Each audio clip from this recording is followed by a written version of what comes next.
Today, chat, we're about to go and look at something highly requested. I think I have over 100 comments suggesting me to watch a Rotten Mango video, and today we're gonna do it. We're gonna watch a Rotten Mango video. The reason why we haven't really reacted to any of them in the past is because these videos are really long and my streams are 3 to 5 hours. So if we react to one of them, they're mostly taking up the entire stream. And that's why if you're watching this on YouTube and you want this video or another Rotten Mango video, I think we gotta hit the goal. So if this video reaches 10,000 views, I'll react to another Rotten Mango video. I'll take maybe the biggest suggested video in my Discord or something like that. I'm not sure, but to help push that goal, to help this video spread around the algorithm, I would highly appreciate if you could like the video and comment something down below. If you enjoy these reacts, feel free to subscribe. And also, if you want to come and yap with us live or see that next Rotten Mango video live with us, you're free to come by my Twitch channel on twitch.tv/Adley. We'd love to have you here. Now let's get into it. This is going to be an interesting video. Mom hunted down 10 cartel members for killing daughter. Real life taken. What the frick? Bada bing, bada boo. In a small, quiet diner, there's 3 people sitting at a table. On one side, you have What a kind of woman, badass and woman on is the other this? side, you have these 2 So this lady here took down cartel members. Oh my god. That sounds insane. That sounds crazy. What the? young men. She looks old enough to be their mom, but Yeah. she's not their mom. And the 3 of them, they look like they're in their own little world inside of this diner. Each of them have a plate of food in front of them, and each of them have a completely different energy from each other. They don't look like they're in the same conversation. The woman Miriam is sitting there with her back straight, staring at these guys sitting in front of her, almost like she's in a very tense meeting. The guy directly sitting in front of her is focused on her, but his radio, he's got one of those walkie-talkies. It's buzzing on the table nonstop, where periodically someone will scream street names and signal where the police are headed. I don't want to comment, like, I want to say I've not watched a Rotten Mango video in like a long time. But I feel like it seems that this story is making her stressed. Like I'm looking at her face. I think this story has impacted her. Like I'm looking at how she's explaining it. It reminds me of me whenever I'm like explaining like really sad stories. They're tracking police and military in the area. That's what she's picking up on. She hears them call the man sitting in front of her by the name of Sama. That's the only reason she even knows his name. It's emotional, yeah, I feel then it. The last guy, he looks like he's at a buffet. He's Pretty as not hell, even though, caring damn. about the 2 of them. He's scarfing down his entire plate of food. And when he's done with his plate, he looks over at Miriam's untouched sandwich. You gonna eat that? She pushes her plate towards him, and he starts taking massive bites out of the sandwich like it's gonna be his last meal or something. The guy with the radio, Sama, he leans forward. Your daughter smoke weed or something? Excuse me? I mean, just how relaxed she is, just super chill. It's weird. She's been easy to deal with, which is good for us, and not freaking out at all. I like that, you know? I like someone who can hold their own. That's why I kind of want to let her go. Then let her go. The decision isn't mine, now is it? Sama tells Miriam that he can't just let his kidnappee go without the big boss upstairs giving him the go-ahead. But Sama can try to convince the big boss that Miriam's daughter isn't worth killing for a price. $2,000. For $2,000, he's gonna make it happen. He's gonna convince his boss, let the girl go, we don't need to kill her. Miriam looks down and smiles because she has to play along. But she knows her daughter Karen has been kidnapped by one of the most dangerous cartels in all of Mexico. Nobody gets taken by that cartel and gets out alive. Deep down in her heart, Miriam knows the guys sitting in front of her, the cartel members, they killed her daughter.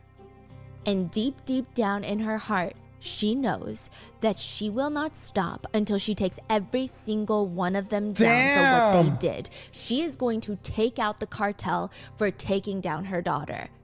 This is the story of how a middle-aged mom becomes the most feared woman by one of the most dangerous cartels in all of Mexico. Some actually liken this case as the real-life Taken movie. This is the case of Miriam and Karen Rodriguez. That's so mama, dude. That mama is mad. I mean, to be fair, like, think about it. Like, if you're an elderly mom and your husband or something is not alive and your only thing left is your daughter, and some kind of gang takes that away from you, I mean, there might be a switch going on. And you just turn into you're trying your best your way to fuck them over. Like, what else do you have, and what else do you want to do? What else do you have? Because they took away the only last thing you care about.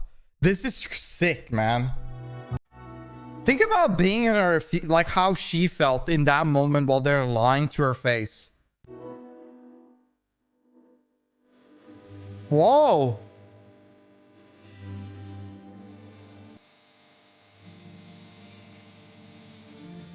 What is this intro? What a crazy intro. Yo, I love W intro. What the? That was sick. Today's sponsors who have made it possible for Rotten Mango to support Asylum Sponsors? Access, a nonprofit whose goal is to sponsors. create a world where displaced people can access their rights and rebuild their lives wherever they find themselves. They have been fighting for refugee rights in Mexico for years and are currently the largest refugee legal aid NGO in the country. This episode's partnerships have also made it possible to support Rotten Mango's growing team, and we would also like to thank you guys for your continued support as we work on our mission to be worthy advocates. Let's go. As always, full show notes are available at rottenmangopodcast.com. We had our wonderful Spanish-speaking researcher help assist in the gathering of the research of this case, but today's case truly would not have been possible without the amazing book written by Azam Ahmed titled Fear is Just a Word, A Missing Daughter, A Violent Cartel, and a Mother's Quest for Vengeance. Not only was the book a wealth of resources for this case, but Azam, the author, diligently included cultural context that I think is such an important aspect of this case. And not to mention, he conducted interviews and did his own boots on the ground research. So please, if you're interested, please give this book a read. Now, regarding content warnings, today's case involves essay and trafficking as well as strong themes of physical violence. And last but not least, the most crucial disclaimer, there is no other population more affected by the cartels than Mexican civilians. They suffer the consequences and they remain completely innocent. And just like how every Italian person is not part of the mafia and every Japanese person is not part of the Yakuza, for some reason, perhaps due to some of the rhetoric used in mainstream media outlets in the US, there are groups of people out there that like to believe that most Mexican civilians are associated with a cartel member or with the cartel. And to those people, I hope common sense finds you soon. The existence of the cartels in Mexico is not a valid reason, nor any reason at all, to generalize and demonize Mexican people, immigrants, or Mexican Americans. I mean, there's civilians everywhere. I mean, I don't know about the cartel in Mexico. I'm not educated in that, but like I know that the Italian Italian mafia and the Italian just in the country itself, like it's all politics at the end of the day, and these are zones that just the country itself is not able to even control because of the way how everything's functioned. Some things have been built around the mafia, which just makes it impossible to get away from it, and it has its own ecosystem in that sort of regard. I just assume that that's the same thing. It's just nothing you can really it's a complicated matter and really sad thing overall. American is always them. It's probably, I don't know. Like if you think it's like if you think one stereotype of somebody of a whole country, or if you hear about the cartel and assume every single Mexican is part of the cartel, I don't know. You're probably just stupid. There's nothing really more than that. You're just dumb. You're a dumbass. You're a dumbass. That's it. Also not meant to deter anyone from visiting or vacationing in the beautiful country. We recently went to Mexico. Okay, it wasn't recent, maybe like a year ago. It feels so recent. It's beautiful. And in fact, of course, we encourage everyone to do their own research before traveling anywhere. But tourism can be a positive way to support the economy and support local employment. I also want to acknowledge that the existence of the cartels videos are very is due in part due to American consumerism. In other words, Americans buy.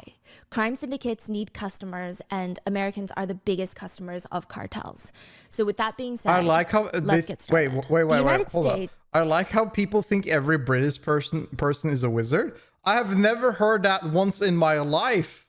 Why are Brits wizard? I thought like people looked at Brits as either like stereotype, like Mr. James Bond in a suit, classic man with I don't know, with a weird hat, or they're like some kind of oi mate, some slobby dude without teeth.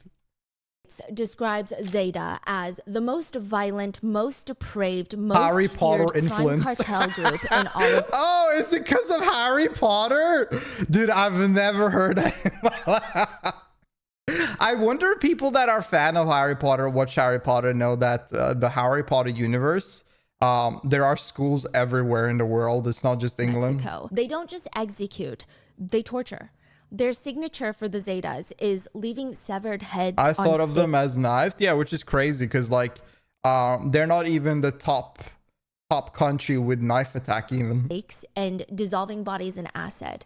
They call it cooking. Stop it, They always say, Ron. "Do you want to go cook tonight?" It means they know, want to go fuck that. dissolve I love people Harry in Potter. acid. You should watch They Harry Potter will on Discord find one a day. busy bridge and hang their competitors on the bridge one by one. You'll see a What row the- of 10 bodies, bloodied, just That was a transition, guys. We just talked about Harry Potter and now we're talking hanging dead bodies. evidence of torture and a painful death, and then hung up Jesus. like, quote, Christmas watching lights Rotten to send Mango. a message. The Zetas, they like their kitchen. Okay, so by sanitation standards, it's probably wouldn't even pass a health inspection. It's their sacred kitchen, though. That's what they call them. They've got kitchens all over the area. Single-story abandoned houses with these giant ovens that they use to incinerate another their victims. Washington. They cook humans and turn them into ash. Outside these kitchens, you will find mounds of gray dirt, human ashes mixed in with fragments of human bones, teeth, the and fuck? nails.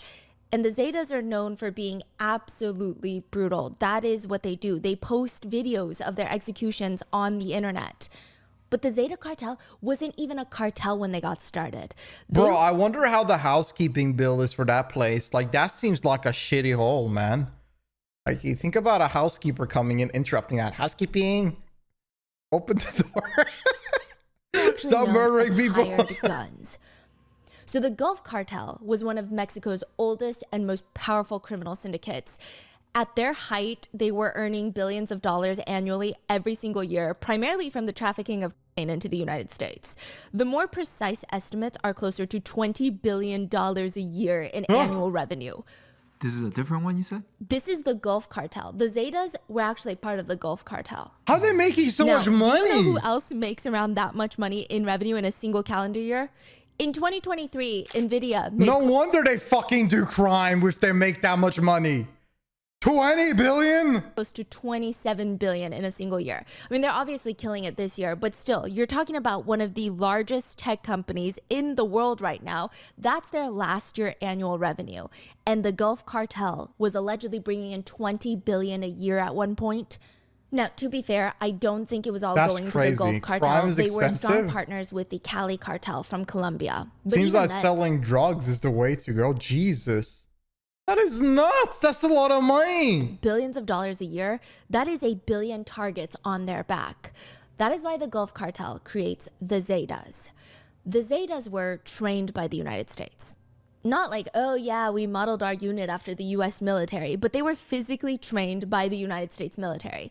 To be fair, the US Do the did not wake cartel up one pay morning and taxes? decide, let's go train the cartel members to militarize their violence. That sounds splendid. They didn't do that. The original group that forms the Zetas were originally members of the Mexican Army's elite squad called Air Mobile Special Forces Group. The US and Mexico made this deal where around 400 special forces from the Mexican Army would go train in the US, mainly learning how to use heavy weaponry, machine guns, automatic weapons, Damn, as well hell as yeah, learning brother. strategy. They would specifically be trained in urban warfare tactics like close quarters combat, building clearing techniques, extensive training in rifle and pistol marksmanship, training using various explosive devices, as well as sniper training, how to use assault weapons with precision. That's what they're being trained in. Their whole point of their training, ironically, was counter narcotics operations, aka taking down and going up against the cartels. Just blow him up. Throw a bomb. Be done with it and move on. I don't know. Just probably have like a head operation plot. Like just bomb them and move on. It seems like an inside country issue. I don't know. So they recruit. I'm gonna be real. I feel like I wonder how many lives they take every year, and how dangerous it will be to try to just get rid of them. These members Yes. specifically. Bomb them is Yes. crazy. It's the Side note, fastest military tactic. forces from around the world train Just at throw Fort bricks, yeah. Bragg in North Carolina, so it's not like the most mind-blowing concept that Mexico would send their agents to train there. But it does seem like through this training by the US Army, it would be the birth of one of the most violent cartels in That Mexico. easy, Addy? They're Nothing actually like this credited- is easy. Nothing like these things are easy. You're dealing with, first of all, you're dealing with human life. And second of all, you're dealing with corruption inside of the country. And third, you're dealing with an organization that's spread around everywhere. Do you guys think, honestly, that the politicians in Mexico somewhat do not favor the cartel in any sort of regard? Because I feel like if they really wanted to get rid of the cartel, if any, like, look at the do you see any mafia in the US that is working at an operational scale as the cartel in Mexico? Because I think that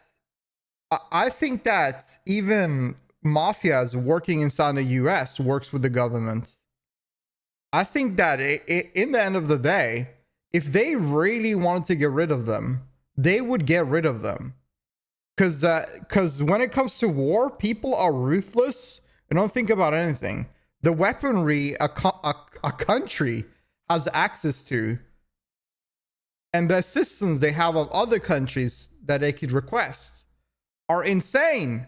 Now, they would be in depth if they requested assistance, but I don't think, as much as I've, like, I don't know, like, as you hear from, I guess, American news, I don't think Mexico doesn't seem like such a poor country in any sort of regard. I think they probably have put enough money into their military or have enough money to get rid of this issue if they really wanted to. But I'm gonna be real, I do think that they work somewhat with the government, and that's why they are there. Yo, how you doing, by Ola? a lot of people for starting the violence of cartels. Because back then, cartels were violent amongst each other. Maybe underground? But then No politician or no political party will openly say, I work with a cartel or work with a mafia or do any inside thing. Every single like, even in the US, in your country, in my country, every single act done by a politician is done under the table. Every single vote, every single change, all of them have been paid under the table. All of them. So it's not like something they would publicly say, but I damned bet they don't focus on something. They might be doing something to make it the people seem or think that they're trying to fight against them. But I doubt so, because I feel like a country, if they want to get rid of something, they get rid of it. If Mexico has an issue with a mafia, that a voluntarily mafia that is making a lot of money in their own country, if they can't deal with them, how are they going to deal with the countries next to them? Or what if we get into let's say we get into World War III? How many countries do you think will be gone forever and sucked into something else if they cannot deal with one mafia within their own country? I don't know, man. slowly And I think they can. What I'm trying to say is I think they can. I think Mexico can defend themselves if they want to. cartels started being violent with I the think they can locals. fix this if they want to. And this is kind of the start of that. The leader of the Gulf cartel Nuclear at the mushroom? time, I don't think he people would starts use feeling nuke like in a the world rival war. I don't think people would ever use nukes in a world war because they know that would be the end. As soon as one used one, everybody uses one and it's over. I think it would just be general war trying to take it out. Also, if you nuke an area, it will be unable to be inhabited for a long time. So so everybody would just go for the opposite way. There are way easier ways now to fucking clear people. Have you seen those drones? Have you seen how insane drones are at the moment? Drone warfare is scary. I saw that. Dude, this scary, man. cartel leaders are gonna kill him. Some dude with a fucking Xbox controller can kill thousands of people instantly. Like, what the? I mean, yeah, it's a very valid paranoia. They want his very desirable border territory. Do you know when was it born? The 2010, Zetas. that recent? Yes. So the Gulf Cartel, they control the northeastern border. Imagine standing on a dance pad while controlling a drone. That's fucking sick. That is bordering the United States. So this is very valuable territory. This is like prime for smuggling. So all the other cartels, they want to take the Gulf territory. That and the Mexican Marines are out there doing similar things as the cartels, not the drug smuggling, but just shooting everyone on sight that appears to be a cartel member. That's what the Marines are doing. And the leader of the Gulf cartel starts getting angsty. He recruits 30 of the special forces agents to be his personal bodyguards, 30 of them. He says, leave the Mexican army, bring your US training and come work for me. I will pay you more than the government can even imagine. You don't understand. I believe this. I think this is true. Why would you work for, why when you got the education from the government for free, would you work for the government when you can work for the cartel dude and earn a way better money ever? How deep the pockets run in the cartels. This sounds a bit more commonplace now, but it was not at the time. This would be the first cartel to really incorporate a paramilitary group into their ranks. The Zetas originally came in a group of 30 former US-based trained special forces agents. They started recruiting more of their former friends and colleagues, and they create this highly trained, highly specialized troop for the Gulf Cartel. They were called the Enforcement Army. Damn. They protect the Gulf Cartel's leaders. They carry out violent operations and assassinations. They secure the cartel's territory and interest and go kill all the enemies that need to be handled. They were highly effective. So prior to this, the Gulf Cartel, they would just train random kids off the street to learn how to point and shoot a gun to protect the cartel's interests. No more bozos. But nothing. No one can go up against specialized training by the US Army along with the military-style discipline. I mean, this is crazy.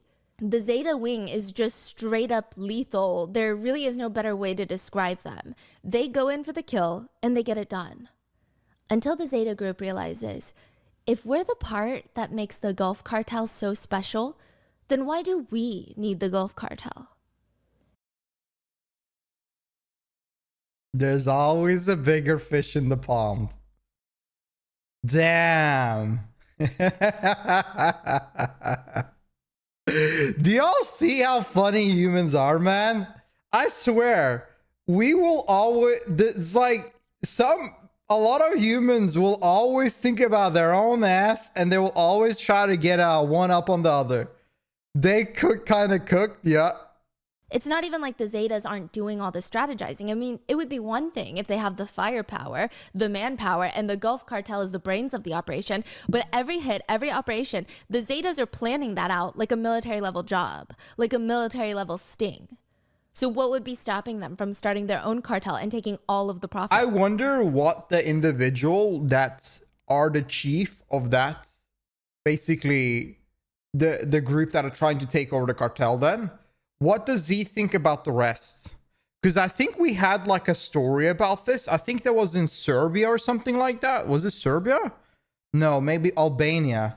I don't remember. It's some kind of European country where basically the leader was getting took over the country, basically got so worried about someone else killing him that he basically killed anybody instantly as soon as he somewhat thought that they would go against him, or they disagreed with him, or they disliked it. Just something, he would be so worried about their actions that he would just murder all of them. I feel like if you were that opposite party that are trying to take cartel now as this trained military agent, and you were the organizer and leader of this takeover, how would you trust the other people around you? Because they could just do the same thing to you.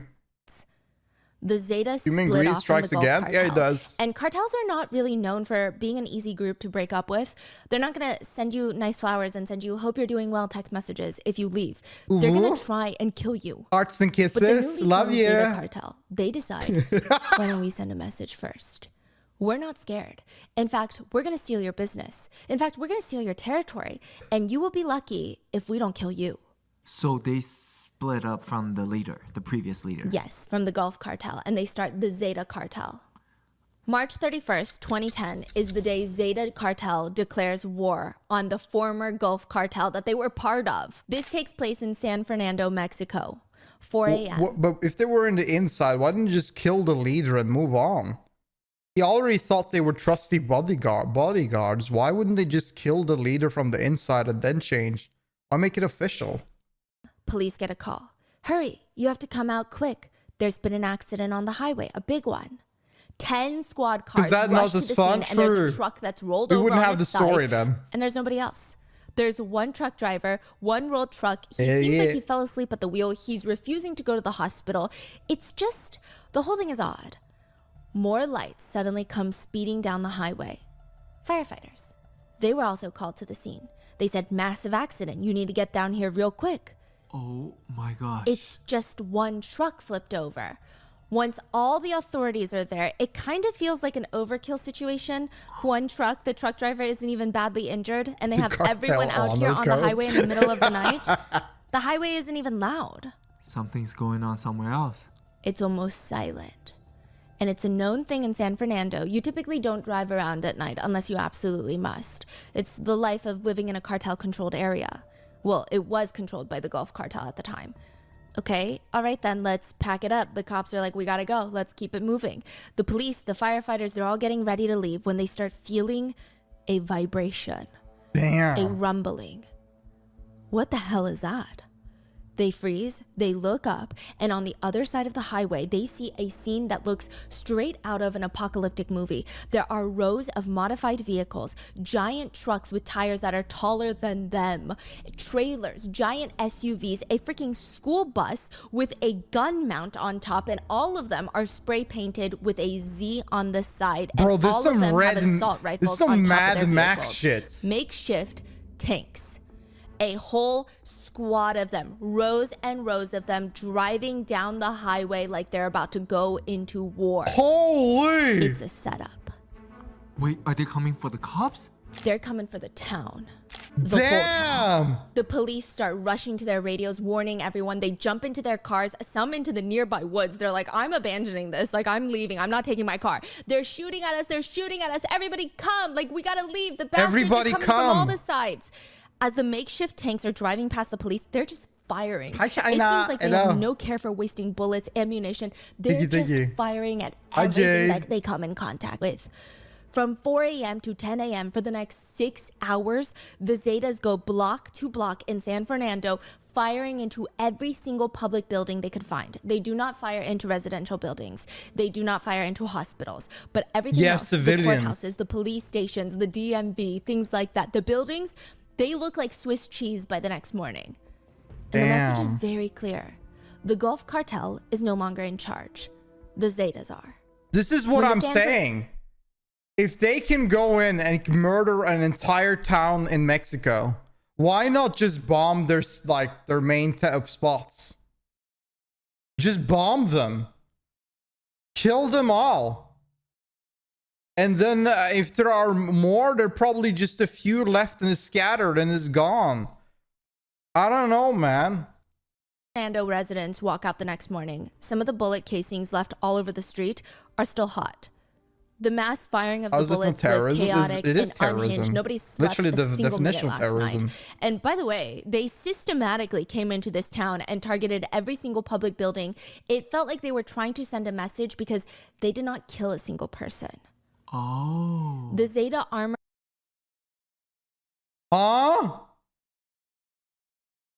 They didn't kill anyone? What? Yeah, what the fuck are they doing? What are they doing? What the? Is this a show? Trucks came, split up, took down different roads. It was very organized, like a military operation, like a military taking over an enemy's town and trying not to kill the population. It's almost forcing submission. Yeah. That is crazy. No one was killed. Nobody was even seriously injured. I like the guy shocked in the background. It feels like I'm reacting with someone. It's very nice. It's like, oh my God. And I'm like, y'all. Zetas tried to kill people and failed. They intentionally did not want to kill anyone. It's like they're just here to send a message. But what does that message mean? Does that mean that they want to get on the good side of the locals? They don't know.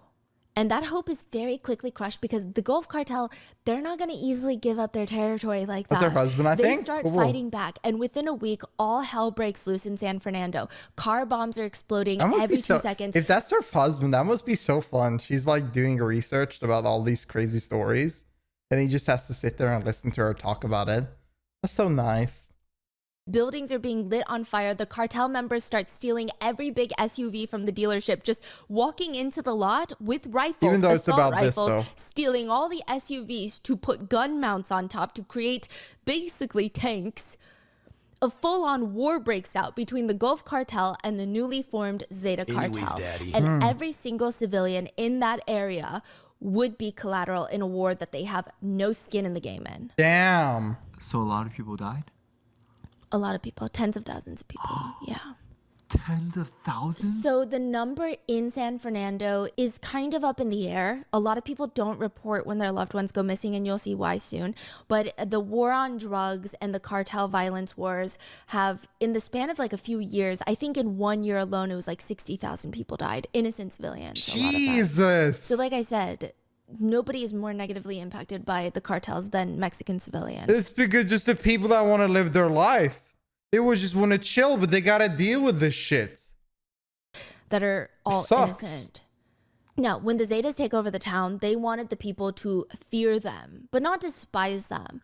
And then the Zetas soon realized it doesn't really matter what the residents feel about the cartels, as long as they feared them. Because fear is the biggest thing that they can have. It's the most powerful emotion. So the Zetas, they started implanting a new way of operating. Murder is now the message. That's how they operate. Psychological warfare. That's how they rule the territory. If anyone wants to start their own cartel, this is their enemy. If the Gulf Cartel wants to wage another war against the Zetas, this is their enemy. The Sinaloa Cartel, most notably run by El Chapo, that is rivals with the Zetas, this is their enemy. And you do not want the Zetas as your enemy. Don't get me wrong. The Zetas, they were violent from the get-go. There is no denying that, but it is stated that locals believe that they would still operate similarly as before. They believed, okay, even if the Zetas break off from the Gulf Cartel, they're going to viciously fight the Gulf Cartel. They're going to viciously fight any other cartel that tries to sneak up on their territory and their smuggling routes. They're going to decimate them with no mercy, and there might be some collateral damage of innocent lives taken. But they never thought innocent people would become the target of the Zetas. Innocent civilians that have nothing to do with the cartel world. Why would the Zetas target them? What would they want from them? The problem starts because there are only so many former special forces that you can recruit from. It's a numbers game. Eventually you run out. The ones that don't join a cartel are ruled out. The ones that already joined a cartel are ruled out. The ones that died from being in a cartel are ruled out. There's not an endless supply of well-trained special forces agents. But you can't run a criminal enterprise without manpower. So if the Zetas have 100 former special forces, no matter how good they are, they can't go up against 2,000 untrained, heavily armed rival cartel members. The Zetas have no choice but to start recruiting inexperienced guys off the street. Their recruits keep getting younger and deadlier. They're literally going in a circle. This is how the cartel was working at the start. Then they got professional. Then they stole professionals from the military. And now the professional from the military is going back to the way the cartel is going. I mean, this cycle is just like on a repeat at this point. One time, the Mexican army went and wiped out a whole Zeta training camp. They have training camps. And the authorities started getting concerned because they went in afterwards to see the damage. They found this little girl, maybe 13, laying amongst the dead. And they thought, we messed up. We killed someone that's not part of the cartel. Which, side note, the army's method of just wiping out any cartel member is already quite controversial, but they went in and thought, oh no, we killed a girl that's not part of the cartel. She was.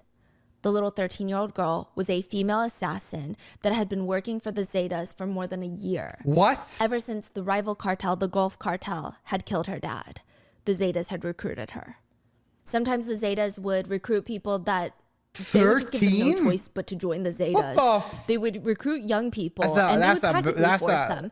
There is a saying that is heavily used in the cartel world by Pablo Escobar, and he would usually say it to politicians. It's plato or plomo. It translates to silver or lead, meaning as a politician, do you want to take the silver? AKA, do you want to take the money and do as I say? Or do you want to take the lead in the form of a bullet? Do you want to be killed? Those are your two choices. The Zetas turned it into silver or steel. Either take the money and join the Zetas, or the Zetas had an affinity for decapitating people with chainsaws, steel chainsaws. Whatever you say, man. Whatever you say, I don't want to deal with no damn steel chainsaw. They wouldn't even use bullets. Bullets were for efficiency and chainsaws were for fun, and the Zetas like to have fun. These are the new recruits in Zeta, and to keep them happy, the Zeta leaders told the new cells or the arms or divisions of their cartel that they can do whatever the hell they want as long as you don't touch oil and drug smuggling. Everything else, human trafficking, go at it. Earn your money that way so the leadership doesn't have to spend so much on overhead funding the employees. They're given a free... What's a cartel? A cartel is basically a private organization creating a market. That is what a cartel is in short. I've seen a lot of people ask what a cartel is, but that's pretty much it. For all. Now, depending on the leadership of cartels, it is theorized by people who study cartels that the tighter the leadership is at the top, the slightly less violent the cartel is. Their market is the drugs. I mean, legal obviously, drugs. depending on the cartel and the leader. But typically, if the leadership has a tight rein on the members, then it's much harder for people to step out of line. And usually the leaders, if they have a tight rein, they tend to be a little smarter. And I'm not saying smarter equates to anything. They're all morally corrupt. But they tend to not want to get on the locals' bad side for no reason. Right. So they get very upset with their members if they mess with the locals for no reason.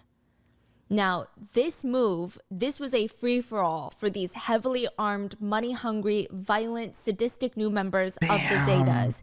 They start going into town, forcing business owners to pay them money for protection, essentially racketeering. They blatantly steal from businesses. Protection from themselves. Dealerships, even from small mom-and-pop businesses. Whatever they want, they get it. In the beginning, if someone said no, they were brutally killed on sight. And very quickly, civilians knew that saying no is not an option here. Even looking at Zetas wrong on the street was a death wish. You're signing your death certificate. A U.S. judge stated about a Zeta high-ranking hitman that was later tried in the U.S. They said about the culture of the Zetas. Without mercy, without thought, they brutally murder anyone and everyone as it suits them and the cartel, at times inflicting the cruelest of pain, forcing relatives to watch their loved ones murdered before he turns his blades on them. Other cartels have straight up accused them of not following the gentleman's code of conduct when it comes to drug trafficking. And at one time, it was considered bad form for the cartel members to kill pregnant women, but not anymore after the Zetas. In one incident, a hitman for the Zetas dismembered a young girl with an axe while she was alive and lit her body on fire in front of her parents. It said that he did... Like, how these are absolute monsters. These are some real horror monsters. Like, how fucked are you in the brain to even in any sort of way do this kind of things? Like, sometimes you hear these things and it's crazy that we're the same race. Like, it's crazy that there are humans like this. This while laughing and shrugged at the parents and said, "So this is you'll remember me." So this is you. Bitch, shut the fuck. This is so how we'll remember. What the? Shut the fuck you doing, man? That is sick. Meaning, don't forget me, because now you remember me because I dismembered your daughter in front of you. Then he dragged the mom up to kill her the exact same way while forcing the dad to watch. I'm assuming the dad was the target. This is what the Zetas are doing. Miriam, a regular civilian in San Fernando, a middle-aged mom, is looking for the florist. There we go. We're getting into it. It's not exactly how she imagined her early morning. Get him, mama. Going. She's still in her pajamas. She's got a trench coat thrown on top, a baseball cap. She just looks like she rolled out of bed and was summoned by somebody to run this errand. She never even liked flowers to begin with. They remind her of funerals and death, and now she's weaving through the streets trying to go through the vendors that are trying to sell you water and snacks to look for the freaking florist. Most people in town don't even know the florist's real name. They just call him the florist because ever since he was a kid, he would just sell flowers on the street. He'd be standing on the corner, holding a few stems of flowers, looking very hungry. If it was a marketing tactic, it was definitely working. Anytime Miriam would make a big dinner, she was known for this, she would call all the kids in the area that looked like they could use a warm meal, and she would call them over, and the florist was usually on that guest list. It's clear that nobody was taking care of him. That is Miriam's very first and most consistent memory of the florist. But it's interesting because he was just always in Miriam's life.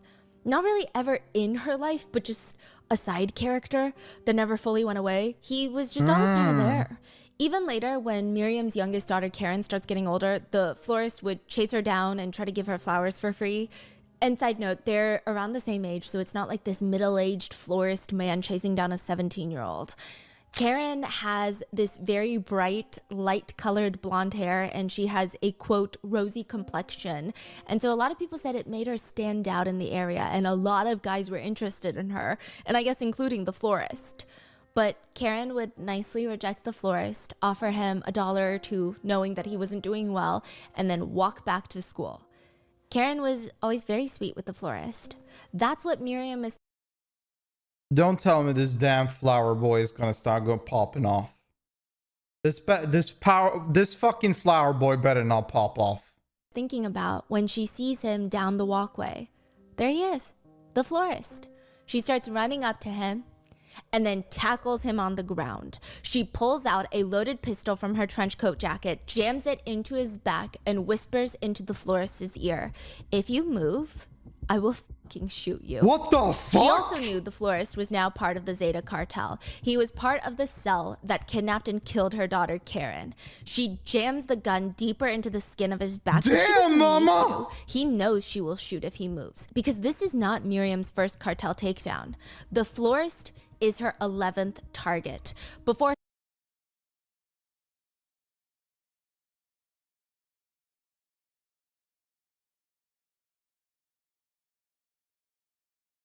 Brother, what? Holy shit. For him, there were 10. 4 are now in prison and 6 are now dead. The florist was about to be dead too, if he doesn't do as Miriam says. But Miriam took care of him, right? Took care of him, he's arrested. That's right. You kicked their ass, No, Miriam. I'm Just saying, shoot their Miriam dad. was like giving him food. Yes, Like- when he was younger. Think about that. This woman only treated him with respect, and this motherfucker here decided, and even her daughter treated him with respect and kindness. And this fucking rat helped murder her daughter. A daughter that also gave him respect. It's crazy how disgusting some people are. January 24th, 2014, a couple wake up in their home in Texas. It's very quiet, Hell perhaps a yeah. little too quiet. Texas. They make their way downstairs, and on the kitchen table is a note. Whoever wrote it, they didn't take the time to make it neat or even to explain what the note is about. It just reads along the lines of, "Sorry, I'm never coming back. Something awful has happened." The couple glance at each other and they run to their son's room. They slam open their door and their 10-year-old son is laying in bed, sleeping peacefully. Oh, that's nice. What? Why would their nanny just leave? I mean, they had gotten along so well with her. She was slowly becoming part of the family, and their son absolutely adored her. They thought that she was enjoying the position too. She never complained about her job, so why would she just up and leave? Miriam did not have time to explain. She didn't have time to sit there and tell the couple that she worked for that at 4 a.m. she got a call from her eldest daughter, Azalea. Wait, so the housekeeper, the nanny is her? How far did we go now in the future? Is this after she killed cartel members or before? Miriam shoots up in bed. What's wrong? What happened? Mom, something awful happened. With your husband, Ernesto? No. No. Azalea starts sobbing. Just tell me. Okay, this is before. Something awful happened to Karen. Before. Miriam was already packing her bags by this point. She scribbles down a note, tosses it on the counter, starts running out the door. She jumps onto a bus from Texas heading into San Fernando. It's going to take at least 2 hours. That's on top of the time that she already had to wait for the bus. And Miriam is overwhelmed with anxiety right now. So what is she supposed to do for the next 2 hours on this bus? She sits on the very back row and starts silently sobbing. A few people on the bus, they try to comfort her. One of the older men hands her his handkerchief. Are you all right, ma'am? My daughter has been kidnapped by the Zeta Cartel. The man just nods, because by now, most of the locals know the Zeta Cartels have been kidnapping innocent people. He looks down and he slowly pulls out a piece of paper from his pocket, grabs a pen and jots a few things down. Call my son. My son is a lieutenant in the Mexican Marines. Miriam thanks him and goes back to sobbing in her seat. She got the call from Azalea about Karen being kidnapped at 4 a.m. By 8 a.m., she's back in San Fernando. Fill me in, tell me everything that's happened. Azalea's a mess. I heard something near the door in the middle of the night, so I got up from my sleep. I started walking towards the front door, and I saw Dad. This isn't the most alarming thing until you realize that Azalea and her dad are somewhat estranged. They haven't spoken to each other in the past 2 years, and suddenly he's at her doorstep in the middle of the night. She opens the door. He looks very disheveled. And I don't know if it's sister intuition or what, but Azalea just blurts out, Karen? Her dad is stepping into the house when his phone starts ringing. They rush inside, close the door, pick up the phone, and put it on speaker. It's a man's voice. Luis, by now you know we have your daughter. I've discussed it with the group, and after much consideration, we've decided the ransom to get your daughter Karen back is going to be $77,000. Bitch! What? Is that your daughter too? What the fuck? USD? USD. Whoa. Before they can respond, they hear Karen's voice. What the fuck? What do you think this old lady working as a nanny will get 65,000 USD? What do you think? She's a wizard? Magically spawn? Where the fuck do you think she has 65,000? Dad, please, they just want the money. It's not about anything else. If you pay, they'll let me go. If not, I guess this is goodbye. Azalea would later say it felt like something in her sister's voice sounded very unsure. Like she wasn't positive that her dad was willing to pay the money to save her. And before they can even respond to that, the caller hangs up. $77,000. The average salary in Mexico in a year is around $12,000 to $15,000. They're asking for $77,000 by 3 p.m. the next day. In the next 12 It's clearly a request that will never be met. Why make that request? Where do you think she's gonna get the money? What? 12 hours. If they own even the country, like the spot they're in, what kind of bank would fill them in with that kind of money in 24 hours? What stupid shit is this? They have to come up with $77,000. Nobody slept all night. When 8 a.m. rolls around, Luis, their father, is getting ready. He puts on his best clothes. He showers, shaves, slicks back his hair. He needs to look as good as possible for this. He starts practicing in his head what he's going to say when he walks into the bank. Hi, I would like to get a loan for my business. By 10 a.m., the family have combined all of their funds, their entire life savings, the loan from the bank that they just got, any other valuable goods they could sell for cash. All of it amounted to less than $10,000. A seventh of what they're asking for. Louise was to drop off the money at a local health center, and Miriam parked so that she could see the handoff, but the cartel couldn't see her.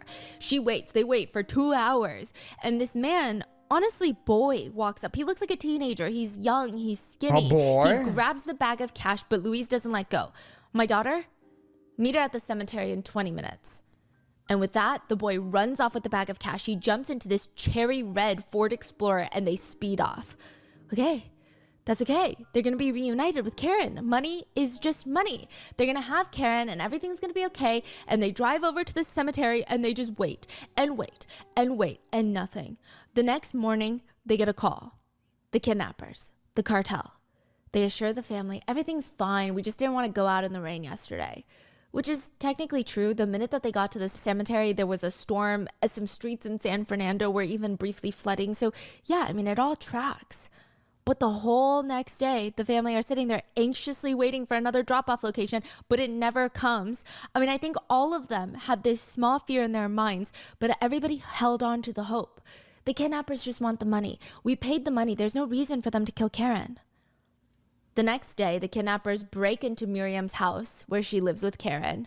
Obviously, Miriam wasn't there at the time. Bro, she was this is staying with fucked. Azalea, her other This is daughter. so fucked. But the cartel break into her house, go through Karen's things, which is a good sign, right? I mean, they're grabbing clothes for her, which means she's coming back. They're just robbing her. Maybe they wanted a little more goods. But that day, after breaking into the house, they call the family back. We need more money. The family just stare at the phone. How on earth do you think we have more money? Ransoms are very tricky. If you pay too quickly, on one hand, you do that because you want to ensure the safety of your loved one as quickly as possible. But on the other hand, if you pay money too quickly, the kidnappers might think that they lowballed you and you have way more money than that. And if you can easily whip up $10,000, you can easily whip up another $10,000. But the family, they do not have more money. Miriam ends up borrowing from everybody she can think of and gives the kidnappers another $2,000. By this point, the hope is still there. They had truly given everything. The kidnappers, surely, the cartel know that they're organized crime. They know how money works. They know how much money families in Mexico have, or rather don't have in this situation. This should be enough to get Karen back. Within a month, with Karen still gone, that hope starts dying off. Yeah, there's no way she's alive after a month. There's no fucking way. Why would they keep her alive for a month? What the dude, this is sick. The family release. She's probably been dead this entire time. Has it ever? They all still talk as if Karen's gonna walk in through the front door any second now, but nobody actually believes it anymore. Even Miriam, who was the backbone of the entire family, the one that holds faith and hope longer than anybody else, even Miriam is starting to lose hope. By the end of the month, Karen is still not back, and Miriam is falling into a depressive state. Obviously for her missing daughter, which I don't think we can really put into words, but even beyond that, it's like the whole situation breaks every concept of life that Miriam thought she knew. She thought as long as her kids stay out of trouble, keep their head down, don't go out alone at night, they would be untouched by the cartel violence. That's how Miriam grew up. The cartels would leave innocent uninvolved. They would leave them alone. She would tell her kids all day, every day, keep your head down, mind your own business, don't talk back, and don't go out at night. Which even just telling them that made her inside so angry. Miriam is the opposite of that. She is never shy to share her thoughts or get into these loud, heated arguments to defend whatever she thinks is the correct answer. And Miriam tricked herself to think that they lived in this bubble. She thought only the rich get kidnapped for ransom. Only the cartel members get killed in turf wars. Only the slightly guilty, somewhat involved go missing. They don't just take random innocent people. It doesn't make sense. None of it makes sense. It's not the way the world works, right? You're supposed to be a good person. If you abide by the rules, nothing that bad happens to you. I mean, obviously you experience hardships and challenges, but you're not going to get kidnapped by the cartels, because what would they want to do with you? Isn't that the unspoken agreement? Everyone could just see Miriam's decline. Miriam was someone who took a lot of care in her makeup and clothing choices. She hadn't put on makeup in the past month. She rarely ever changed out of her pajamas. She spent all day laying there scrolling on her phone trying to think of ways to get Karen. This is the thing, is that you're thinking you're dealing with humans. You're thinking we have an agreement. You're dealing with monsters that only lie, that only hurt. They don't care about anything else beside their own ass. All they want is money. They don't give a fuck about anything, man. This is it does suck for these civilians that have to deal with this kind of stress. This is awful. Back, think of possibilities of where she might be. And so for a month, Miriam grieved. She did nothing else but just wallow in fear for Karen, grief for her family and how they're going to handle this, and then just self-pity for herself. She is spiraling. Until February 23rd, 2014. 1 month after Karen has vanished. Miriam gets up, takes a bath, sits down in front of a mirror, and brushes her hair out for the first time. She puts on a full face of makeup, walks back downstairs, almost shocking her daughter Azalea. "Mom, are you going somewhere?" They're not bringing Karen back to me. I know this in my heart as a mother. Karen is dead. There was no self-pity or grief in her voice, just determination. For the rest of my life, with the time that I have left, I'm gonna find the people who did this to my daughter. That's right. And I'm going She's to make going them through pay. 5 stages of grief. Now it's time for Miriam vengeance. got into her truck That's that right. day. And Azalea would say her mom was never the same after that. Of course. Because that was the day she decided. Impactful events like this, things that really makes your brain like act in a different way, things that worries you and makes you anxious, those things will have an impact the rest of your life. You might, if you go through some kind of scenario in your life that is very hurtful or that is very changing, it might impact your personality for the rest of your life. You might never be the same. I've gone through one, and I'm not the same ever like then. And every single, it's just this way the human brains work. In the end of the day, as soon as you go through something life changing or very impactful, it will take a toll on you for the rest of your life. And I get that. That's what his mother is feeling right now. Karen is dead. And soon her killers will be dead too if Miriam had anything to do with it. Trauma? But No, first, this is not trauma. she needs to find out what happened to her little girl, to find out who needs to pay. But even that's going to be hard. The Zetas never have a reason for kidnapping someone. It's just what they do now. The city of San Fernando has a curfew. It's not just for teenagers or minors to get home by a certain time or else. It's for every single resident. Get home by 5 p.m. if you know what's good for you. If you have an emergency that you need to go outside after dark, really think, really weigh out the benefits. Is it worth the risk? Even trips to the hospital or pharmacy at night. Will you survive until the morning? Yeah? Then maybe you should wait until then. Because as much as the Zetas are violent, they are a deeply paranoid group, which makes sense because their come up is betraying the cartel that they used to work with and creating their own division and taking over the original territory of the original cartel. Not only are they paranoid that the original cartel, the Gulf cartel, is going to come back and take vengeance on them, they're also concerned that other cartels, the Sinaloa cartel, is going to take their territory. But they're also concerned that other factions are going to break off from the Zetas and start their own cartel. There's a lot of paranoia in San Fernando. So they've created a curfew. Anybody driving at night would likely be stopped by Zeta patrols with assault rifles. They act like they own the town. I mean, they do. More often than not, if you're a young man, they will just assume that you're part of a cartel. And if you're not someone that they're familiar with, then in their minds, you're part of the other cartels, which means you're the enemy and you need to die. If you're not a young man, they could still be thinking that you're working for the other cartels, or you could be up to no good. Maybe you're selling drugs on the side. You're not allowed to do that. This is their territory. Or maybe they just like your car. Or Who maybe the fuck they think buys drugs in the area? The whole area is like controlled by the car. Who's buying drugs in their area? Like, where does that money come? I'm so confused where the money comes from. If they own the area and all they give a fuck about is money, where are other people in the area getting money? Why are they buying drugs? I don't get it. that you'd be a good sex trafficking victim. Or maybe they think that they should kidnap you and ransom you. There really is no reason on why they kidnap anybody. Zeta just has a habit of kidnapping locals and forcing their families to pay hefty ransoms to get their loved ones back. Innocent civilians that have nothing to do with the cartels. So back then, when Miriam was growing up, cartels were just cartels. They smuggle drugs, they make obscene amounts of money, they drive luxury cars, and they host these parties. I would say it's safe to say most Mexican citizens now definitely hate the cartels, but back then, even when the cartels were doing their own thing, they didn't like the cartels. But even if the police and the government can't stop them, what are the citizens going to do? They can't stop them. So they're just trying to coexist. It seems the consensus is stay out of their way and they'll stay out of yours. That's how it used to be. Some people would even say that they actually liked cartel leaders at one point. Pablo Escobar was known for almost having a Robin Hood image in his particular hometown. Not a lot of other towns, but he would fund housing projects and help build soccer fields, which generally earned him a bit of admiration from some of the residents. Other cartel members, not just part of Pablo Escobar's group, but other cartels would have high-ranking officials pay for the bills of every single civilian at a restaurant when they go out to eat, just so the community would like them, which made it easier to traffic drugs through their town. But it's not like that anymore. Times have changed.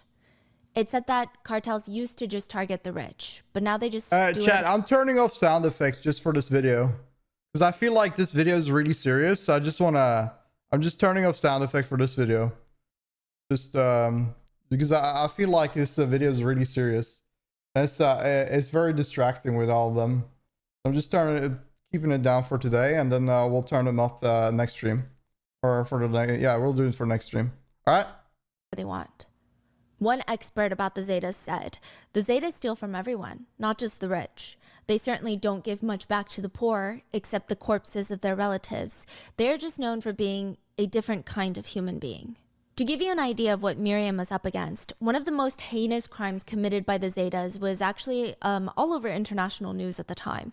The Zetas were monitoring a highway. They stopped 2 trucks that were trafficking migrants to the US border. There were 70 plus migrants in the trucks. The Zetas pulled them over, forced their trucks to drive to one of their kitchens or ranches in the middle of nowhere. They fed them all tacos and sodas, sat them down in a big circle and started talking. $500 a week. That's unheard of. The type of work you guys are trying to do in the US, you're not going to get paid $500 a week. If you come work for us, $500 a week. The offer is very simple. Work for us, fight the war against the Mexican army and the Gulf Cartel. The men, you guys will be trained killers, and the women will be domestic workers. What do you guys think? One by one, all of the 70 plus people said no. The Zetas smiled. Yeah, okay, no problem. Then let's get you guys going. They load everyone back onto the trucks, but instead of leading them back onto the highway, the trucks are led to another ranch. This one is even more isolated. There were about 9 Zetas tying up everybody's hands with zip ties. Some were blindfolded and forced into this tiny, abandoned, single-story house, and for the next 2 hours, almost all of them are brutally murdered. Damn. 72 were found dead. For what? It's likely that there have been more massacres like this before, but the Mexican Marines were able to find out about it before the Zetas cleaned up the bodies. It became international news, and also because a lot of the migrants were not Mexican citizens, it becomes a bit of an international diplomatic nightmare. And this was just pure proof that the violence with the cartels is getting out of hand. Even the president can't ignore it, because the whole world is talking about it. These are the types of people that Miriam is going up against. But the whole world isn't talking about Karen. Unfortunately, that's not how the news cycle seems to work. 72 dead, international news. A young girl in Mexico goes missing without a trace. It's not even local news. It's town conversation. It's gossip. It's a sad family until the next one goes missing. It's up to the family to figure out what happened. Not even the police really care. Karen's family start piecing together the last time that they heard from Karen. Azalea asked Karen if she wanted to go to church reading with her, but Karen said, "Oh, I can't go. I have to go out with the cousin tonight." So the rest of the night, Azalea periodically tries to either call or text Karen, and she doesn't respond. Azalea's a bit panicked considering everything that's going on in the area, but she just assumed Karen forgot to charge her phone and she would just respond tomorrow. But then her dad shows up at the door. The first person Miriam talks to is the cousin that Karen was eating dinner with, which is the reason that she couldn't go to church with Azalea. The cousin said it was weird. They were sitting down eating, and Karen got this call all of a sudden, and she tells him, "I gotta go." "What? Where? Why?" "I have to go pick up a friend." "Which friend?" "A guy named Ulysses. I gotta go. Love you. Bye." Karen was out the door. He didn't even get a chance to ask, "Who the hell is Ulysses? I've never heard of him before." Ulysses was a dead-end lead for now, but Miriam heard someone else. Y'all really weird in chat. I'm gonna time all of y'all out for like 10 minutes or 5 minutes. Y'all gotta like calm the fuck down. I don't know what the fuck you guys are talking about in chat right now, but this is really weird what the fuck you guys are talking about in chat. Don't say such things in a chat. This is weird. All of this shit is weird. I don't understand how y'all can say this in the chat room. Kidnapped with Karen. Actually, Karen had been kidnapped with a whole group of her friends. Carlos was one of them. Carlos was a close friend of Karen who was there the night she was kidnapped because he was going to fix her car for her. He went missing, and the next morning, Karen's mom gets a call demanding money from the kidnappers, the cartel. She tells the kidnappers, "I have no money," and they laugh into the phone before hanging up. They say, "Well, then..." I just want to say again, like a timeout are usually warning, so please don't do that again. It's weird. Nobody want to read that. I mean, we're all socially aware enough to understand what is normal in a chat room and what's not, right? I don't have to explain that. There's not that many rules in my chat room, so it's like just be a little bit respectful, okay? We'll send your son in pieces. And they hung up on her. But somehow, I'm focusing on the video. I'm gonna be real. Rotten Mango S fucking tier video. Like, this video here is so good. I'm so into the story. I didn't see what was going on. He's back. What? And he's very much alive. And he knows exactly what happened to Karen. So for months, Miriam starts begging Carlos to talk to her, but he's terrified, likely threatened by the Zetas that if he says anything, he's gonna be dead. Eventually, Carlos starts telling Miriam bits and pieces about what happened that night. The way Carlos describes it, it's like a group of people, violent offenders, escaped from a mental hospital with guns and chainsaws. That's how it felt being kidnapped by the Zetas. They're a group of unpredictable, unhinged, unstable, terrifying, violent people. Carlos had gone to Miriam's house. So Miriam is in Texas working and Karen lives there alone. Carlos had gone with his cousin to Karen's house since he had already agreed to be there to fix Karen's car. And while they're arriving, before they get to the front door, they are startled. Two men start coming out of the house to greet them. Oh, hey, is Karen home? Is Karen? She's not here. If you want, though, you can come in and you can wait for her. Carlos and his cousin walk in, and immediately in the living room, they see Karen laying on the floor crying. Her hands and feet are tied together, and her face is completely bloody and swollen. Carlos and his cousin try to beeline it out the door, but the guys point rifles into their faces. And one of them laughs. Oh, you're so fucked now. The two gunmen tie Carlos and his cousin up. They're tossed near the back of the house like flour sacks, but they could hear the two men just beating Karen, kicking and punching her all over. They kept demanding to know what information Karen leaked, but she sounds so confused by this question. What information are you talking about? How can I leak information? I don't know. I think you have me confused with somebody else. I don't know what you're talking about. But with each denial, they just keep torturing her more. We know you work for the Gulf Cartel. Karen is frantic. She's screaming, I have nothing to do with any of the cartels, please. They don't care. They keep torturing her, suffocating her, bringing her back. When she passes out and doesn't get back up, they pour buckets of cold water on her. They're slamming their fists into her face, and she keeps telling them, you have the wrong person. Eventually, the group, Karen and her friends that were tied up elsewhere in the house, are taken to a separate location, including Carlos and his cousin. They call it the ranch. At the ranch, they're all lined up. There's never anything that's good combined with the word ranch. Beside an actual ranch. Whenever humans call something a ranch that is not an actual ranch, it tends to be a hellhole. Inside, the group from Karen's house, but also other strangers that had already been there. The Zetas are screaming at the group, telling them, you're gonna get the bag. Do you know what the bag is? It's where they put a plastic bag over your head until you're on the brink of death, and then they bring you back. You'll get the bag if you don't cooperate.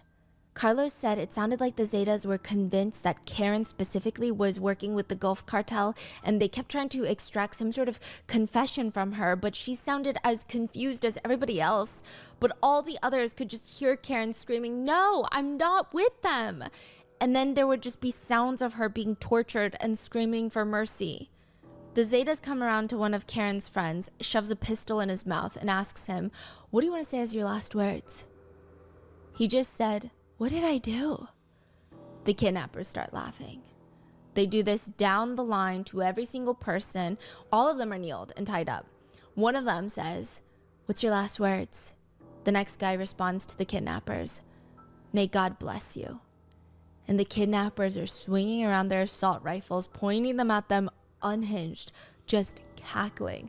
This motherfucker thinks he's in a movie. Did you hear that? Say it again.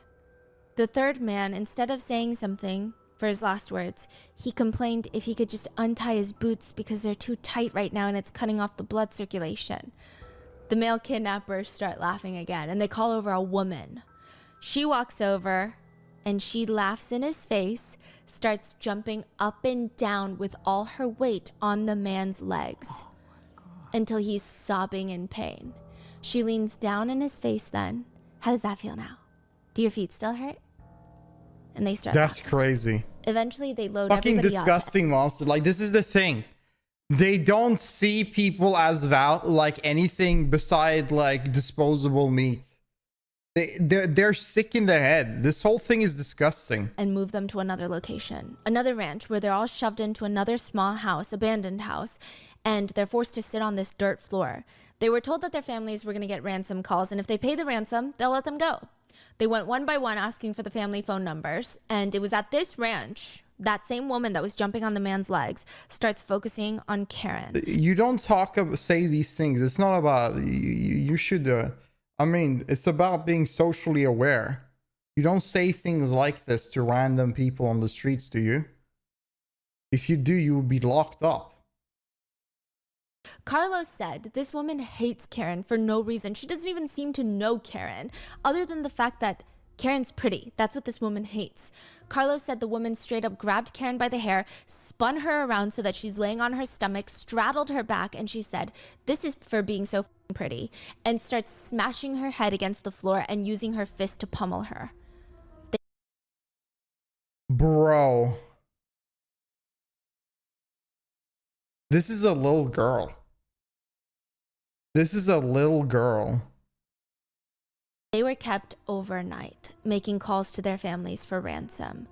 And by the next morning, they are brutally torturing a little girl because they think she's a part of the other cartel. Well, she has nothing to do with this. One of the guys pointed at all of the male captives. Put the She's a assholes in the teenager. trunk. He points at Karen and her specify friend the age. Barbara, the two women. Take the bitches to the tree. You know what to do. Two guys drag Karen and Barbara over to the tree. They tie a yellow rope around their necks and fling it over the tallest branch of the tree and start pulling the other end of the rope. Karen is fighting back. She's trying to break free. One guy is holding the other end of the rope, keeping her suspended, and another guy comes up to grab a stick so he can beat Karen with it like a piñata. The ones that survived didn't see the rest, but they were told, and they speculate, that Karen was killed on the tree and later potentially dissolved in acid, cooked.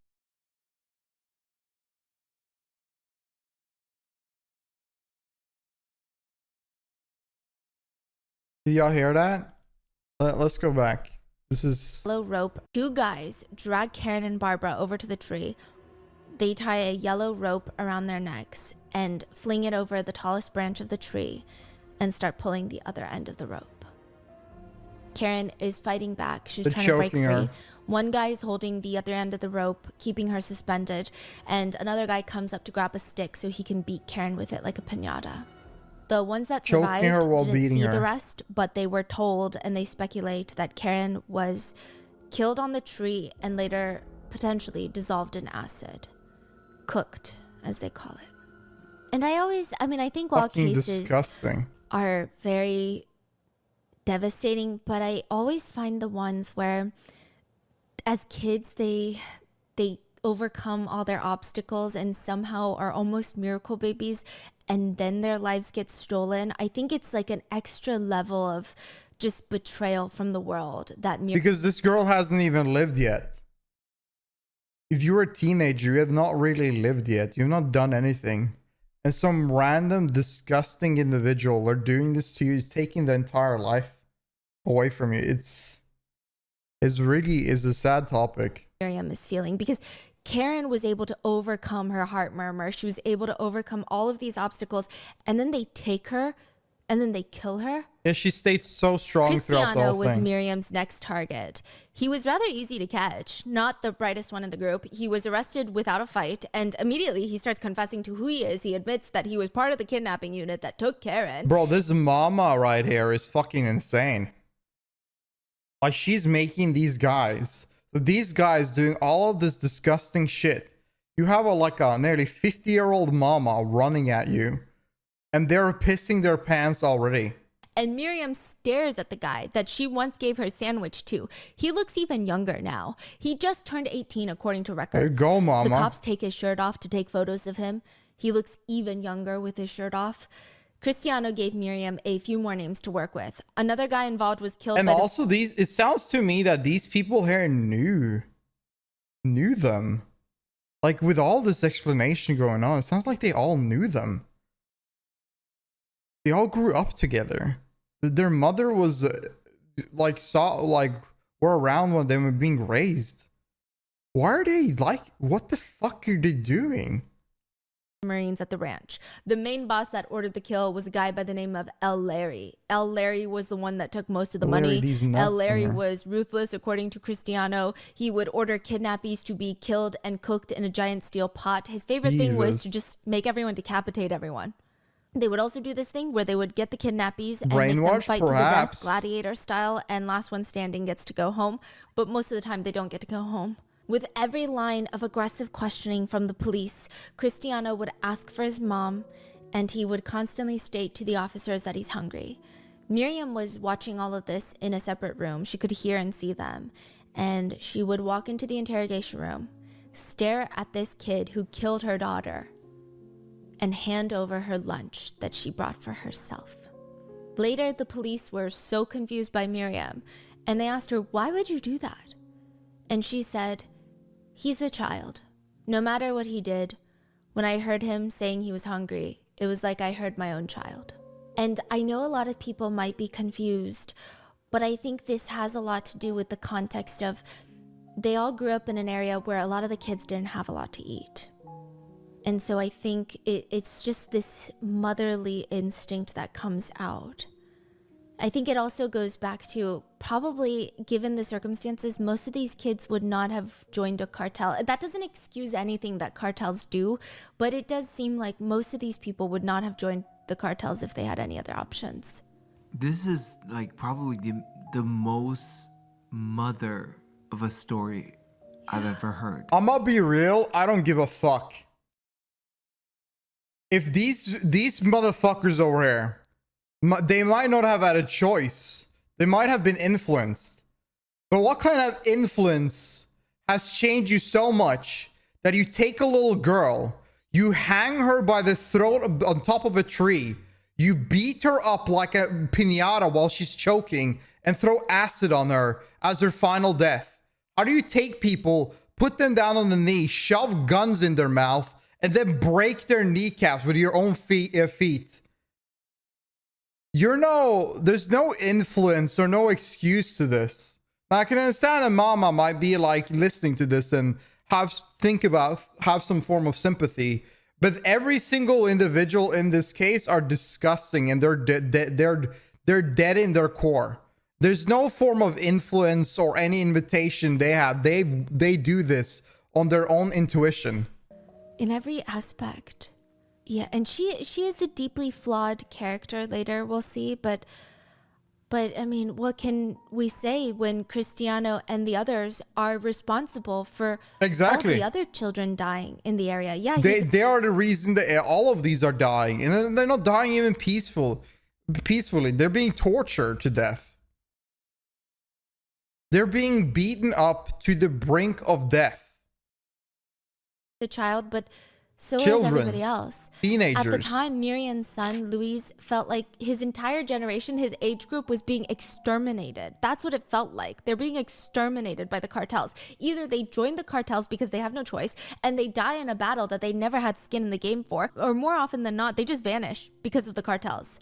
He would think of a former classmate, remember them, want to reach out to them, and realize they had gone missing.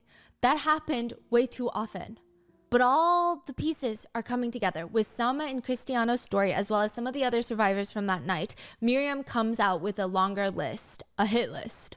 El Flaco, the florist, El Mario, El Chapra, El Kike is the young man that allegedly pulled the rope that killed Karen. Soto, a former sex worker that is now dating El Kike. And a woman named La Machora, that's her nickname. Most of these are nicknames because they don't use their real names. She is the woman that beat Karen for being pretty. They're all on Miriam's list, and they're all involved in killing her daughter. And one by one, Miriam is going to take them down because to her, she said, fear is just another word. If there is someone you don't want chasing you, it would probably be Miriam. The running joke in their family was Miriam wanted to be a cop, but she wasn't corrupt enough for it. She didn't qualify for the job. Damn. This wasn't even the first time someone in their family was kidnapped or almost kidnapped. What? Wild. I wouldn't Azalea, assume that Miriam's looking at her. eldest daughter, Karen's older sister, is married to a man named Ernesto. One day the couple get home and they see this letter near their front door and they rush inside to open it up. There's no signature on the front or back, but it was, however, mama. weighted. You popped tied the to a fuck weight. off. So whoever left this for them wanted to make sure that they got it and they knew it was for them and it didn't get swept away in the wind. They open up the letter and it's like a stalker's confession, a very long list of every coming and going out of the house, what time Ernesto goes to work, what he ate at the local coffee shop where he likes to grab lunch after work. Every little detail about his every little day was broken down and logged. Clearly, someone is watching him very intently. Would and you at not the send very it to bottom her? of the letter, it reads, "If you wish not to be kidnapped, call this number." Before the couple call the number, they call Miriam. That seems like the best person who would know what to do. She tells them over the phone, "I have a plan. I will drop off the money to the kidnappers." What? Are you insane, Mom? What do you think they want an old woman for? They'll take the money and they'll let me go. The negotiations begin between Miriam and the Zetas. Miriam haggled on getting the ransom down. So they're trying to get a ransom before they even kidnap him. Because they're like, less work. What? That's Yeah. crazy. They're like, if you don't pay it, we're going to kidnap you. You're going to have to pay it anyway if you want to live. So just pay it now. But that doesn't even mean that they're not going to kidnap you. Miriam haggles on getting the ransom down. She argued that there's no way that they could afford the initial request. Eventually, they settle on a number. Zeta threatened the family and showed more information about Ernesto. They're on the phone and Zetas are going off. If they say they want money or we'll kidnap you and we're going to kidnap you anyways, even if you give them money, why would you not just try to fight them? Maybe they don't have weapons? Like, I don't know. Like, what's the win case in this scenario? And on about how much information they have about Ernesto and where he is and where he works and about his own family. And Miriam starts getting impatient. She snaps at them. "Well, if you know so much about us, then you know that we don't have that kind of money. Don't be such an asshole." She's saying this to the Zetas. Appreciate it, Lona. Thank you for And the 35 just like months. that, it's settled. Thank you. How are you doing, Miriam is Lona? going to drop off the money and hopefully she'll come back. The fear they have is they're going to take the money and kill Miriam for the hell of it. Or Let's hear kidnap that. her What have and you then been up ask to? for more ransom. But they clearly don't have more money, so then she's going to get killed anyway. Azalea tries to stop her mom. "Please, Mom, this isn't even concerning you. This is our responsibility." It's him they want. What do they want with an old woman like me? And besides, if they try to take me, I'm not going to let them. She No. flashes her little pistol in her jacket pocket. And before Miriam heads out, she turns to her eldest daughter and tells her, "If I'm not back in 15 minutes, pack your things, take Karen, and go to the U.S." Miriam drives to the abandoned gas station. There's 3 Take your daughter to the U.S. and go murder them all. SUVs waiting for her. There's nobody else out. There's curfew. Nobody's driving around. Miriam parks her car near one of the cars, rolls down her window, I'll and a DM masked it to man is Tulio. sitting He'll in the fix it seat. instantly. "Leave the cash over there on top of one of the empty pumps." Miriam glances over. Or Drix. They want her to get out of the car. They want her to place the cash at the empty pump. Miriam tosses the bag of cash out the window, throws it, I'll chucks take it, a look and at it just drives later. off. If not. She's like, "I'm not freaking getting out the car. Are you crazy?" Just throws it out the window and drives off. Damn. When Miriam gets back, Azalea and her whole family are in the kitchen with a bag packed, waiting nervously. And Azalea starts crying when she sees her mom walk in the door. And she tells her, "Mom, what you did, that's not something we can ever repay you for." Miriam just has this tenacity that a lot of people don't. It's very rare. Wait, so did he come back? Yeah, they never took Ernesto. They never took. Oh, Yeah. that's right. They're fine. Oh. Never got kidnapped. And Azalea said when Karen was 4, Miriam found out that she was pregnant again. So this was going to be another baby, but when What? they went to the hospital, the doctor said, "Not only are you not going to deliver the baby, but you have cancer." Oh my god, this poor woman. Azalea remembers looking at her mom's face, looking for any sort of sign that she's going to break down or that she's what's going on. But Miriam just shakes her head at the doctors. "Well, I can't die. I got a young kid. Karen's 4. Louise is barely 13. There's nobody else that's going to take care of them, so." It wasn't pleading. It wasn't desperate. It wasn't like, "No, I can't die." It was just, "Yeah, well, I can't really die. I'm kind of busy right now." I know cancer has no association with how the person approaches cancer or cancer treatment, but to just look at a cancer diagnosis like that and have that kind of response is just very intense. Miriam went through weeks of radiation and chemotherapy until she was finally cancer-free. Thank God. Then the doctors told her that her health was declining due in part because of her weight. She's 5'6" and weighed more than 350 pounds for most of her life, which there's nothing wrong with that. But specifically in Miriam's case, her doctors said that she was not healthy. It's not healthy in the end of the ends up day. getting a Having a lot of fat throughout your heart is not healthy. Regardless, if you want to stay that way or whatever, as long as you're happy or feeling good, you're good. But health, regardless, is not healthy.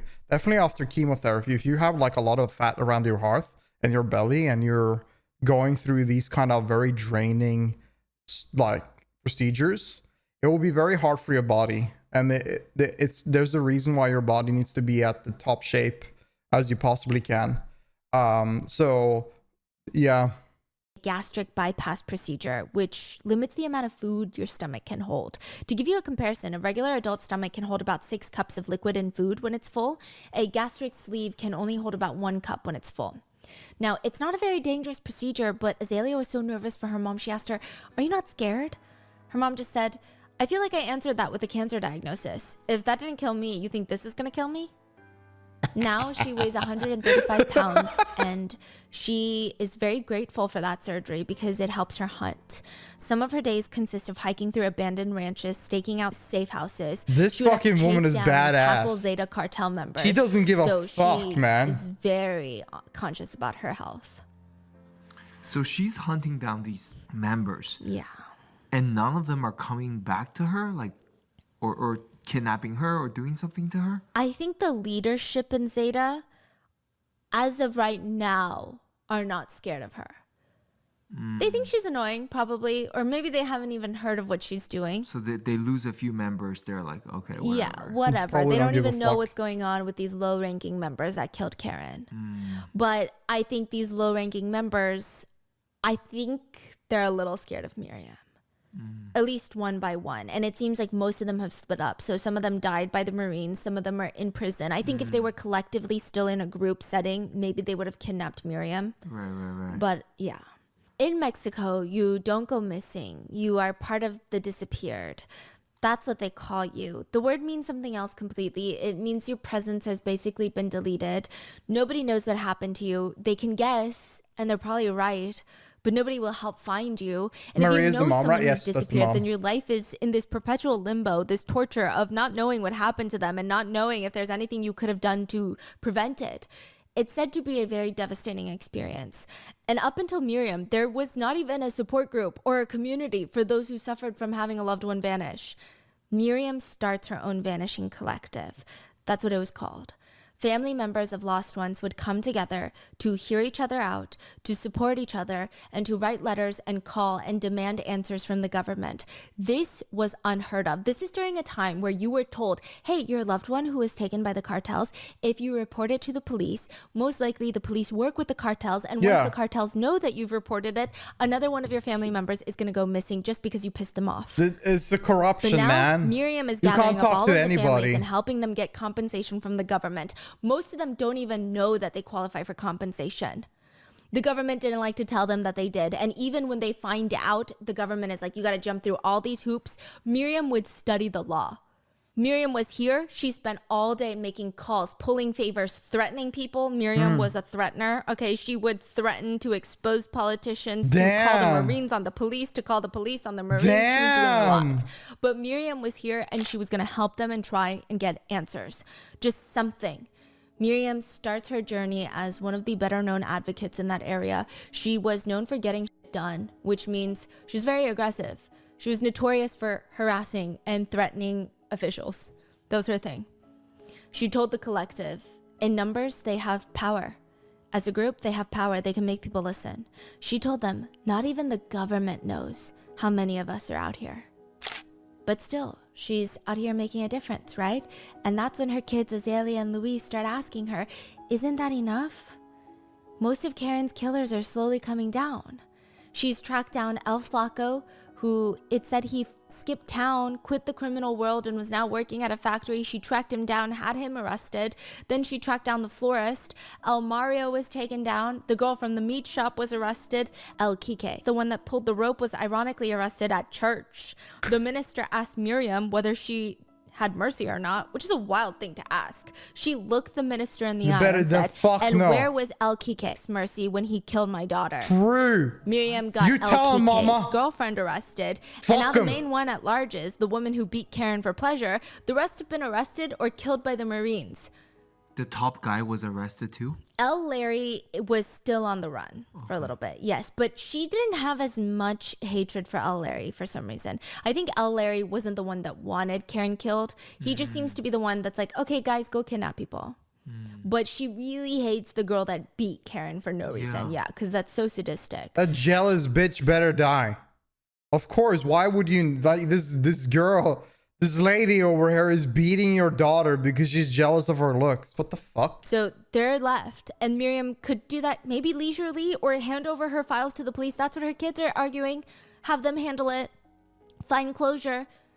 Miriam promised her kids she would stop when she laid her baby to rest. Authorities had found a few of Karen's rib bones in the mass grave at the ranch. That's sad. Azalea and Louise thought, this is confirmation. That's putting Karen to rest, or at least the parts left of Karen, right? Is it not? Miriam's friends and family thought, isn't this enough? Can't she stop now? When does revenge stop being about justice and... Never. Never. Not in this case, never. Start becoming all-consuming? Asking about mercy When is does wild. revenge True. start doing more harm than good? It's fucking crazy. One day, a woman walks into Miriam's store. Do you run the Vanishing Collective? Yes, I do. My sister, Margarita, the raven-haired kidnapper. Remember her? The raven-haired kidnapper that led them to the ranch that was killed by the Marines? All because of Miriam's tip? Her sister walks in. My sister was killed by the Mexican Marines, and they told me that I can't file a complaint related to her death, but I would like to, I just don't know how. Wait, hold up. Wait, what the fuck did you say? Wait, I missed this part. When does revenge start doing more harm than good? One day, a woman walks into Miriam's store. Do you run the Vanishing Collective? Yes, I do. My sister, Margarita, the raven-haired kidnapper. Remember her? The raven-haired kidnapper that led them to the ranch that was killed by the Marines? All because of Miriam's tip? Her sister walks in. My sister was killed by the Mexican Marines, and they told me that I can't file a complaint related to her death, but I would like to, I just don't know how. Could you help? No way. It made Miriam sick. Are you gonna kill her, mama? I don't know. What do y'all do? What would you, chat, what would you do? What would you do if you were her? Because maybe the sister has nothing to do with this. The sister is just her sister, right? She's already dead. The one she really hated, the one that tortured her daughter, she's dead. Would you kill her sister even though she's dead? The sister has nothing to do with this. Like, I feel like if you are Maria and you don't feel your vengeance, you don't feel you're done. You don't feel you're popped off yet. I think you would. Would I? Probably not. Why would I do that? This girl has nothing to do with this. They are just blood related. She probably doesn't even know what her sister did. I would not do it. I don't think. But Maria, I can understand why Maria over here would do something. To think a victimizer would be next to a list of victims. But Margarita was dead. And Miriam thought maybe her family were also victims of the cartels. Yeah. They did, in a sense, lose their sister to the cartels. True. Margarita became a mom at 16, continued to have babies with other men, and she couldn't really find footing in her life. There wasn't a lot of opportunities for her. And when she came across a member of the Zetas who was offering her money and not stability, but some financial stability, she took it. And her whole family told her it's him or it's us, because her dad is a pastor. Margarita and her new boyfriend from the Zetas try to convince her dad, no, it's love, it's love. Look, he's even going to give you cash for a car. He throws the cash back at them and That's said, I don't base want your dad. blood money. Base dad. Get that dirty blood money out of here. Margarita's dad, she was no longer his daughter. And the more time that she spent with these people, the more she was becoming like them. And the family just felt like they lost Margarita. Margarita's family eventually enrolled in the state system for victims with Miriam's help to receive compensation. At the burial for Karen's bones, the few that were found at least, Azalea asked her mom, when is this going to end? When is what going to end? This, all of this. Miriam flips open the coffin lid, pulls out a bag of bones. This is what I have left of my daughter. You think I'm going to stop now? But your daughter is right in front of you too. Take care of your current daughter. I don't understand why. I feel like she's done enough at this point. She gotten every single one of them. Take care of your alive daughter now. Just poor daughter. Like, think about what she has to deal with now as well. Her mom is crazy about revenge for her sister. Like, I don't know. How long was she on the hunt? 2.5 years. They warned her. She had to stop before it was too late. It was going to consume her. March 22nd, 2017. 3 years after Karen goes missing and was killed. 29 inmates dig their way out of the prison. Damn. They dig tunnels and dig their way to freedom. 29 killers are now free, and many of them are Zetas, and many of them are the ones that Miriam had put in prison. Miriam is rightfully terrified. They're going to come after her. She can feel it. But for once, everybody around her is a bit more relaxed than she is. They agree safety needs to be at the highest right now, which technically the police are required to protect her in situations like this by law, according to the victim's laws. But of course they don't. I don't trust the police in this matter. They don't even pick up her phone calls. Honestly, everybody had the same thought process on this one. Miriam, at this point, you are way too big of an advocate. The Zetas are slowly losing their power. They're not dumb enough to go and kill Miriam. The stir that it would cause on a national level, because at this point, the Zetas were slowly losing power. The Mexican government, the president at the time, very aggressive about the war on drugs. So all the cartels were kind of laying low. Because once you do something big, it becomes national news. Everybody freaks out. The president puts the target on that cartel's back. They're like, all the forces after this cartel. So it wouldn't make sense for the Zetas to kill Miriam right now, because it would make national news. And then people would be like, you got to do something. Then the president would do something. It would just be more military guns pointed directly at them. And on top of that, these guys just got out of prison. The last thing they want to do is get back into prison. They want to disappear, commit crimes in secret. It would be dumb for them to come after Miriam. But she's terrified. For the first time in her life, people said Miriam looked genuinely scared for her own life. Prior to this, when she was chasing everyone down, it's almost like she had this superhero effect. She did not believe that she was capable of dying. That's what it felt like. A lot of people think it's because she was getting closer to her revenge. She only had a few more people left. And I think as she was taking these people down, I think that she was getting closure slowly. I think in the beginning, she didn't have the fear of dying because she was so consumed by vengeance. Nothing mattered. Right. But now she's almost there. She's finding closure. Like she's about to be free. She's about to move on. Yes. No, don't tell me. El Kike, the one that pulled the rope, was out. He dug out of the tunnel. She told her kids, I can only hope if those bastards come after me, they give me a chance to shoot back. May 10th, 2017, Azalea had plans to meet. Man, I hope the fucking God they don't get her, man. I hope they don't get her. I hope this is a good story. I hope she kills them all. With her mom. But that's more like a movie kind of thing. I just hope she does something. Coffee and cake later in the evening. But when she didn't show up, her dad starts calling. Azalea doesn't like it when her dad starts calling. Azalea just had this feeling in her gut. Something is very, very wrong. And she picks up the phone. Your mother has been shot.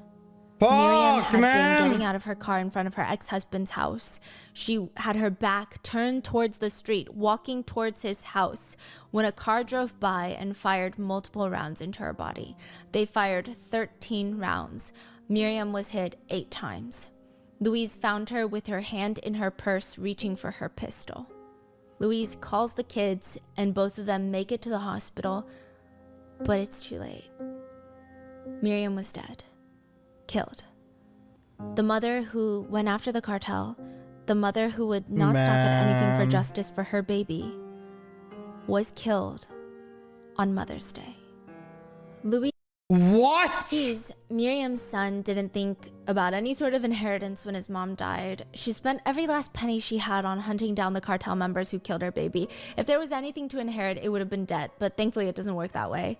Instead, Louise got a surprise inheritance at his mother's funeral.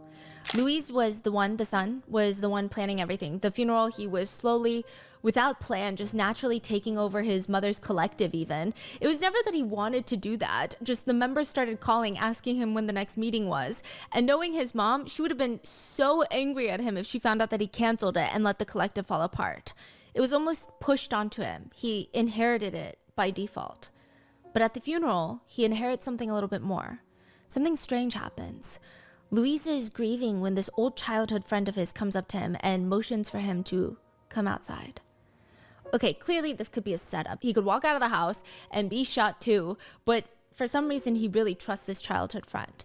He walks out and there's this car parked on the side of the road. A criminal, not a good person. He knows him for committing crimes. I don't think he's cartel, but criminal. He rolls down the window. Do you know a guy named El Luce? I've heard of him. When you start looking into what happened to your mom, you look into El Luce. Then the truck drives off. Nothing else was said. A vague tip. Who's El Luce? Exactly. A vague tip that's going to keep Louise up all night if he doesn't look into it. That is how Louise Bro, that would burn my mind. Vengeance. That would burn my mind. He would need to avenge his mother's death first, then finish his sister's revenge. Find the people who killed his mom first, then find the woman who beat Karen for being too pretty. Louise didn't want to, but he could feel himself falling deeper into the investigation every single day. He was becoming more and more like his mother every single day, talking to the same Marines, the same politicians, the same officers, threatening them the same way, hunting down cartel members the same way that Miriam did, learning how to extract information from witnesses just like his mom. It's like a switch. And it made sense. All that grief that he feels had to go somewhere. Azalea, she was married, she had children of her own. Louise just had grief. He didn't have anybody. He was putting all of it, focusing all of it on getting vengeance. So with Louise's help mainly, just like Miriam, the authorities were able to get El Luce, the man who was hired by the Zetas to kill Miriam. So at this point, when the Zetas, they break out of prison, the higher-ups of the Zetas are pissed at Miriam. They think that she's causing too much trouble, even with the collective. It's preventing them from getting ransom when they kidnap people. Every kidnapping is becoming a thing now, and they don't like it. So they hire another random Zeta to go kill her. It's actually not the same people that killed Karen. He was killed before the officers could take him into custody. And from there, it spiraled into hunting down the cartel members that were involved in Miriam's hit. None of them were involved in Karen's death, so 2 very separate groups. And they genuinely just wanted Miriam out the way. She was just causing too much trouble. They take down El Luce. They take down Cheesefoot, who did the transfer of funds, that's his nickname, and another man named El Hugo. And then finally, through Louise's investigations, they take down the woman that beat Karen right before the murder. Oh, they just found her? Yeah, he was able to track her down and get her arrested. But unlike his mother, Louise is trying his best to stop now. He wants to focus on trying to get other victims' families help rather than getting swept up in tracking down more. Okay, how many people are semi-involved in all of this? He just wants to protect what he has left of a family. And that's right, is the story of Miriam. Jesus. The real-life story of the Taken movie. What a fucking story. As of right now, it does appear that the Zetas are still operating, but not in the way that they used to. They've fragmented off mainly into new groups. The Gulf Cartel seems to be a lot more fragmented as well, with cells operating semi-independently, almost like franchisees of a drug restaurant. It's hard to estimate the current state of the cartel's influence and operations because there's so many different groups. The Zetas have also fragmented into That was a CD crazy and story. ZVE, which are acronyms I was for their so new hooked groups. into this. But overall, That's the so Zetas sad. have diminished over the years. And that does not mean that the reign of terror is over. There seems to be a new, even more violent cartel that has taken a lot of the control in Mexico.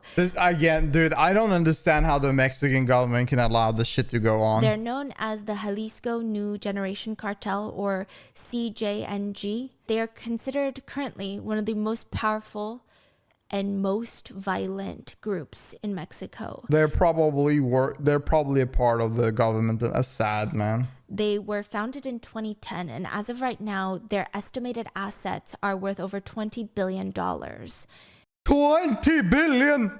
And just like the Zetas, they are known for extreme public violence. They're responsible for a lot of the decapitation. There are some skinning videos of cartel members skinning rivals' face skin off and decapitating them. What? Some of them are That's decapitated nasty. and their heads are used as basketballs. Bro, how do you do... Dude, I don't understand how... I swear, like, sometimes it sounds like people are from a different race. How the fuck can your brain even comprehend doing that? And those videos are uploaded onto the internet as almost psychological warfare. There have been rumors that some of the cartel members... So much Mexico? They just bomb them. You think the militaries of these countries are not powerful enough? Don't have the money to get rid of them? That's bullshit. They have insane power. If they cannot deal with an inside issue in their own country like a mafia, they will not deal with the opposite countries that are right next to them whenever there's a world war.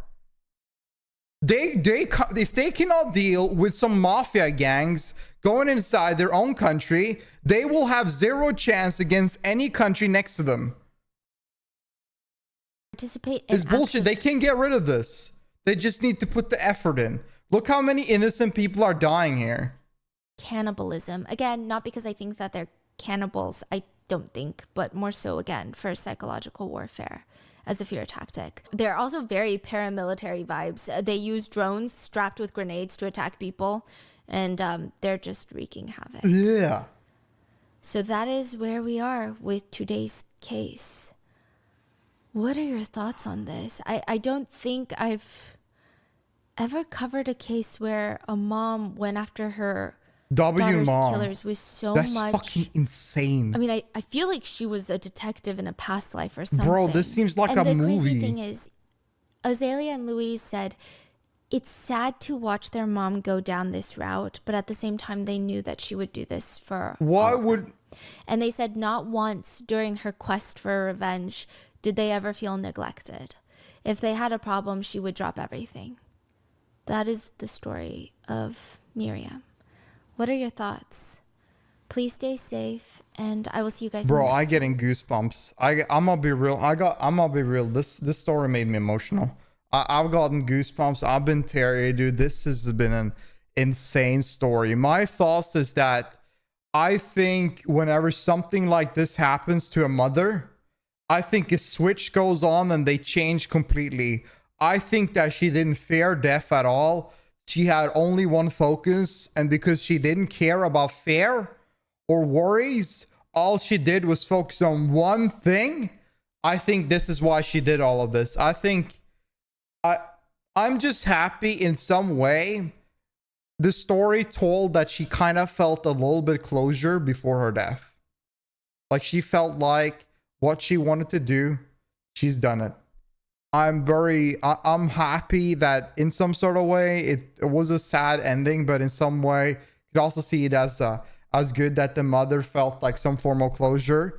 Her son kept it up and finished all she needed to do, and then focused on the family. W's son. It was a sad story, guys. It's really disgusting to think these things are happening. It is really disgusting to think these things are happening. It's crazy. I just can't believe it is sad to see how the world is. I cannot believe that some humans just act this way. It does make you sad. And hearing all these stories of hearing how people have been, I mean, gone through these horrific scenarios. I don't know, like, I don't know about y'all, but I get I get kind of like, I do have some kind of compassion, and I sort of feel a way whenever I hear these things. I mean, everybody should have some compassion, but what I'm trying to say is that it's sort of, hearing these things does impact me a little bit more than I think than the usual individual, because I feel like I can kind of like think a little bit of how horrific and awful these scenarios can be. But yeah, if you're watching this on YouTube, tell me what you think. We have done a 2-hour react. This is like over half of my stream. So if you want me to do if you enjoyed this, make sure you click the like button and comment down below what you think.